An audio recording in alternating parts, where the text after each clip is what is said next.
China company பேரை வச்சுக்கிட்டே கேட்டா நாங்க தான் ஒரிஜினல் ஓஇஎம் மேனுஃபேக்சரர்ஸ் அப்படின்லாம் போய் சொல்லுவாங்க. விஷயம் என்னன்னாங்க, இது எல்லாமே சைனால இருந்தா வருதுங்க. இதுல என்ன ஸ்பெஷல் அப்படின்னு கேட்டீங்கன்னா, இதுல ஸ்பெஷல்லாம் எதுவுமே கிடையாதுங்க. ஃபில்டர் வந்து ரவுண்டா இருந்தாலும் ஒண்ணுதான், ஸ்கொயரா இருந்தாலும் ஒண்ணுதாங்க. இருக்கிறதுலே ரொம்ப மட்டமான குவாலிட்டி யூஸ் பண்ண ஆரம்பிச்சிட்டாங்க வர வர. இப்போ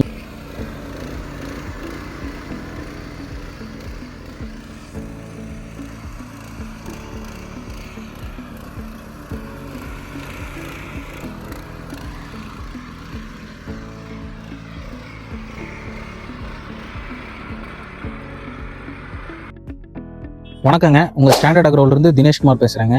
இப்போ நம்ம பார்த்துட்டு இருக்கிறது வந்து பாத்தீங்கன்னா ஸ்டாண்டர்ட் அக்ரோ AS777P DLX மாடலுங்க. இது வந்து ஒரு 7.5 HP பெட்ரோல் பவர் வீடருங்க. இது கூட வந்து பாத்தீங்கன்னா 32 பிளேட்ஸ், சைட் டிஸ்க், ரிட்ஜரு, வாரண்டி வந்து பாத்தீங்கன்னா 1 இயர்க்கான வாரண்டி கொடுக்குறோங்க. மேனுஃபேக்சரிங் டிஃபெக்ட் வாரண்டி 1 இயர் கொடுக்குறோங்க. அதே மாதிரி பிளேட்ஸ் வந்து பாத்தீங்கன்னா 2+1+1 கான்ஃபிகரேஷன்ல கொடுக்குறோம். 2+1+1 என்னன்னா பாத்தீங்கன்னா 2 அடி, 3 அடி, 4 அடி ஓட்டிக்கிற மாதிரிங்க. குறைஞ்சபட்சம் 1.25 அடியில இருந்து 4 அடி வரைக்கும் இந்த வீட்டர்ல நம்ம ஓட்டிக்கலாங்க. அப்படியே பிளேட்ஸ் செட்டா கழட்டிக்கலாம்.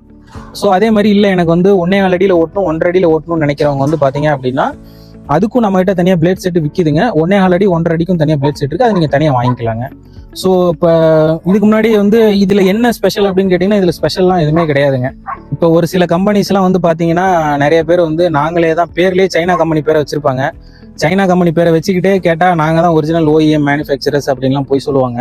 என்னமோ அவங்க தான் வந்து விவசாயத்தை வந்து காப்பாற்றுற மாதிரியும் மற்றவங்களாம் எதுவுமே பண்ணாத மாதிரியும் பேசிட்டு இருப்பாங்க. அவங்க கொடுக்குற மிஷினால தான் விவசாயம் செழிப்படைகிற மாதிரியே வந்து ஒரு பொய்யான பின்பத்தெல்லாம் உருவாக்கிட்டு இருக்காங்க. விஷயம் என்னன்னாங்க, இது எல்லாமே சைனால இருந்தா வருதுங்க. அவன் எங்க எடுக்கிறானோ அதே இடத்துல தான் நானும் எடுக்கிறேங்க. அவன் வாங்குற இடத்துல தான் அவன் ஸ்டிக்கர் ஒட்டுறோம்மா. நான் கேட்டா அவன் வந்து மற்றவங்க எல்லாத்தையும் ஸ்டிக்கர் ஒட்டுறோம்மா. பட் ஆனால் அவனே ஒரு ஸ்டிக்கர் ஒட்டுறவன் தான். சைனா கம்பெனி கூட பார்ட்னர் வச்சுக்கிட்டு அவங்க பேர்லேயே சைனா கம்பெனிஸ்லாம் இருக்கும். பட் ஆனால் கேட்டா இல்லை அது இந்தியன் கம்பெனி, நாங்கள் இங்கே தான் மேனுஃபேக்சர் பண்ணுறோன்னு ஒரு பொய்யெல்லாம் சொல்லுவாங்க. ஸோ அந்த மாதிரி தான் நிறைய கம்பெனிஸ் பண்ணிட்டு இருக்காங்க. அவங்க வந்து ஒரு பொய்யான பின்பத்தை கிரியேட் பண்ணிட்டு இருக்காங்க. என்னமோ விவசாயத்துக்கு வந்து அவங்க ஒரு சேவை செய்யற மாதிரி. பட் ஆனால் அது உண்மை கிடையாதுங்க. இப்போ இது ஒரு கண்டெய்னர் வருது அப்படின்னா அவங்களோட முக்கியமான நோக்கம் என்னன்னா, ஒரு கண்டெய்னர் விற்கிறோமா, இன்னைக்கு ஒரு 5 லட்சம் 10 லட்சம் சம்பாதிக்கிறோமா, அதுதான் அவங்களோட நோக்கம். ஒரு ஸ்டடியான சர்வீஸ் கொடுக்கணும், விவசாயிகளுக்கு வந்து ஒரு கம்மி விலையில வந்து ஒரு பவர் வீடர் கொடுக்கணும் அப்படின்றதுலாம் கிடையாதுங்க. அவங்களோட நோக்கம் இன்னைக்கு ஒரு கண்டெய்னர் இருக்கிறாங்கன்னா எவ்வளவு சீக்கிரம் அதை கரைக்க முடியும், எவ்வளவு சீக்கிரம் பணம் பார்க்க முடியும், அதுதான் அவங்களோட முழு நோக்கமா இன்னைக்கு இருந்துகிட்டு இருக்குங்க. சர்வீஸ் பேஸ்டு நோக்கம்லாம் அவங்க கிடையாதுங்க. ஸ்பேர் பார்ட்ஸ் அதே மாதிரி பாத்தீங்கன்னா ரேட்டு தாறுமாறா இருக்குங்க. இதெல்லாம் வந்து ஒரு விவசாயிகளுக்கு சப்போர்ட் பண்ற நிறுவனம்லாம் கண்டிப்பா இந்த மாதிரி இருக்காதுங்க. இப்போ நம்மகிட்ட வந்து பார்த்துக்கிட்டீங்க அப்படின்னா ஸ்பேர் பார்ட்ஸ் இருக்கிறதுலே ரேட் கம்மிங்க. நீங்கள் எங்கே வேணாலும் கம்பேர் பண்ணி பார்த்துங்க, ஸ்பேர் பார்ட்ஸ் இருக்கிறதுலே ரேட் கம்மி. அதே மாதிரி வீடரும் வந்து பார்த்தீங்கன்னா நீங்கள் எப்படி இவ்வளோ கம்மியாக வீடர் கொடுக்குறீங்க அப்படின்னு கேட்பாங்க. மற்ற கம்பெனிஸ்லாம் என்ன பண்ணுறாங்கன்னா ஒரு 100 பேர்த்த வேலைக்கு வச்சுக்குவாங்க. அந்த பொருளை எடுக்கிறதுக்கு ஒருத்தன், தூக்கிறதுக்கு ஒருத்தன், வைக்கிறதுக்கு ஒருத்தன், போல்ட் மாட்டுறதுக்கு ஒருத்தன், இந்த மாதிரி 10 பேர்த்த சும்மாவே ஒரு 10 பேர்த்த வேலைக்கு வச்சிருப்பாங்க. ஆனால் நம்ம அப்படி கிடையாதுங்க. யூஸ் பண்ணாமல் இருக்க மாட்டு தொழுவத்திலே தான் வீடர் எல்லாமே அடுக்கி வச்சிருக்கோம். அதுல இருந்து தான் எடுத்து கொடுக்குறோங்க. நம்ம மெக்கானிக்ஸ் அப்படின்னு வந்து பார்த்தீங்க அப்படின்னா ஒரு மெக்கானிக் பூட்டுறவங்க, அசம்பிள் பண்ணுறவங்க ஒரு 10 பேர் டீம் தான் நம்ம மொத்தமாகவே இருக்கிறோங்க. ஸோ ஓவர் ஹெட் வந்து எங்களுக்கு ரொம்ப கம்மிங்க. எங்களுக்கு வந்து கோடிக்கணக்கில் ஓவர் ஹெட் செலவெல்லாம் கிடையாது. அதே மாதிரி நாங்கள் புதுசாக பில்டிங் கட்டுறதும் கிடையாதுங்க. புதுசாக பில்டிங் கட்டிட்டு இவ்வளோ பெருசாக போட்டிருக்கோம், அவ்வளோ பெருசாக போட்டிருக்கோம், அதெல்லாம் நமக்கு எதுவுமே கிடையாதுங்க. ஸோ செலவு எதுவுமே இல்லாதனால நம்ம அப்படியே வந்து கஸ்டமருக்கு அந்த பெனிஃபிட்டை பாஸ் பண்ணுறோங்க. 24,000 வந்து பார்த்தீங்கன்னா இன்னைக்கு இந்தியாவில் இருக்க எல்லா மாடலுமே ஸ்டாண்டர்ட் மாடல் தான். யாருமே வந்து யூரோப்பியன் மார்க்கெட் மாடலாம் இங்கே கொண்டு வரதே கிடையாதுங்க.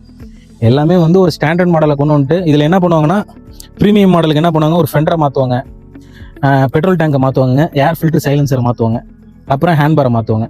இந்த 4 விஷயத்த மாற்றிட்டு கேட்டால் இது ப்ரீமியம் மாடல்ன்றவாங்க. கடைசியாக பார்த்தா உள்ளே இருக்க engine, gear box, walking case எல்லாமே அப்படியே தான் இருக்கும்.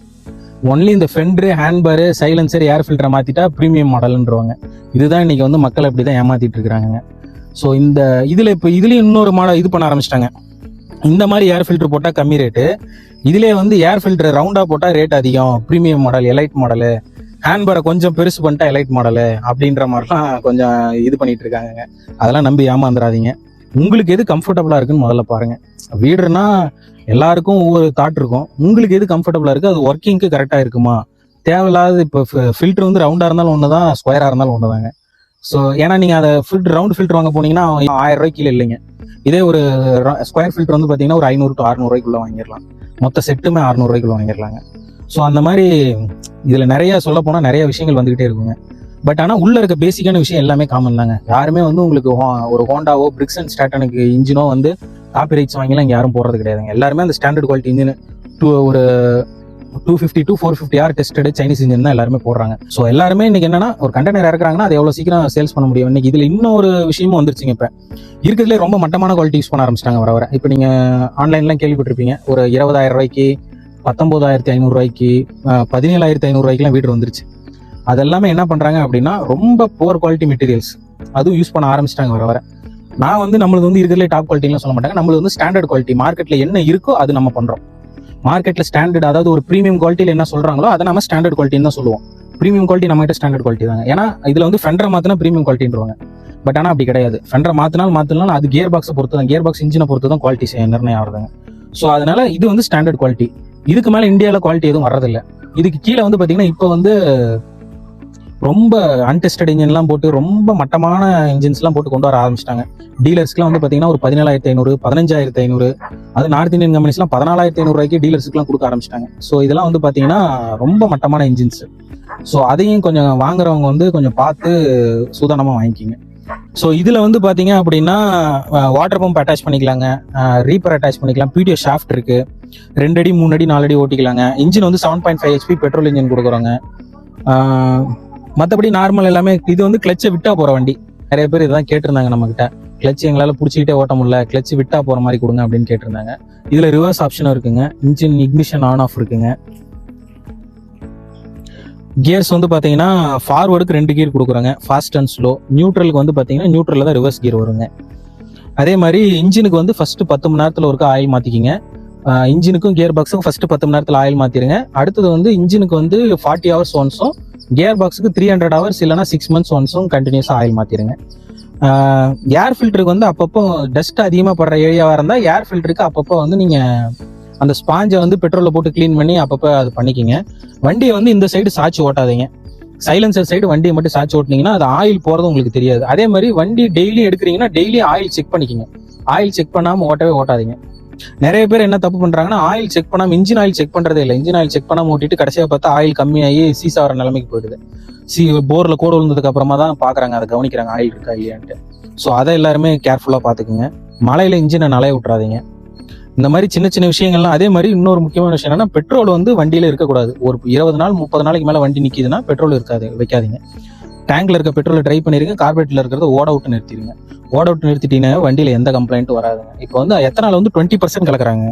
எத்தனால் 20% கலக்கிறப்ப நீங்க வந்து அப்படியே விட்டீங்கன்னா அந்த பெட்ரோல்ல இருக்க எத்தனால் வந்து பாத்தீங்கன்னா ஒரு மாதிரி சக்கரை மாதிரி ஃபார்ம் ஆயிடுது.